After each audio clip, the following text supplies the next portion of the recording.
Thoughts of Bellal.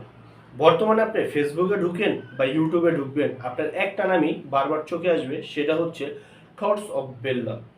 দেখুন, যখন বারবার একটা জিনিস আপনার সামনে আসবে তখন কিন্তু আপনার একটু হলেও কৌতূহল জাগবে, যেমনটা আমার জেগেছিল। তাই তার সম্পর্কে জানতে আমি সোশ্যাল মিডিয়াতে সার্চ করি। এতেই আমি জানতে পারি এই থটস অফ বেল্লাল কিন্তু একদিন বা ২ দিনে হয় নাই। তিনি কিন্তু আগে উপদেশমূলক ভিডিও বানাতো। হ্যাঁ, মানুষকে ভালো, ভালো সাজেশন দিত বা ছন্দ মিলিয়ে কথা বলতো। তারপর যখন একদিন একটা ভিডিওতে তিনি তার ইনকাম প্রকাশ করলো, তারপর থেকে তিনি ভাইরাল।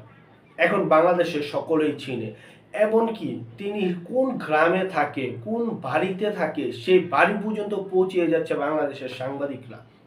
বিভিন্ন কন্টেন্ট ক্রিয়েটার তাকে মেনশন করে ভিডিও বানাচ্ছে, তার মতো করে ভিডিও বানাচ্ছে যাতে তিনি ভাইরাল হয়। এতে কি হয়েছে? এতে আপনাদের লাভ হচ্ছে না, এতে তারই লাভ হচ্ছে। আমরা কখনো সত্যটা বলি না। এই বেল্লাল ভাই সত্যিটা বলে ফেলেছে, সকলকে দেখিয়ে ফেলেছে। তাই আজকে তাকে নিয়ে আলাপ আলোচনা চলছে। সবাই কিন্তু ভাই টাকা কামায়। কেউ ফেসবুক, ইউটিউব, তাছাড়া আপনার স্পন্সর থেকে টাকা কামায়।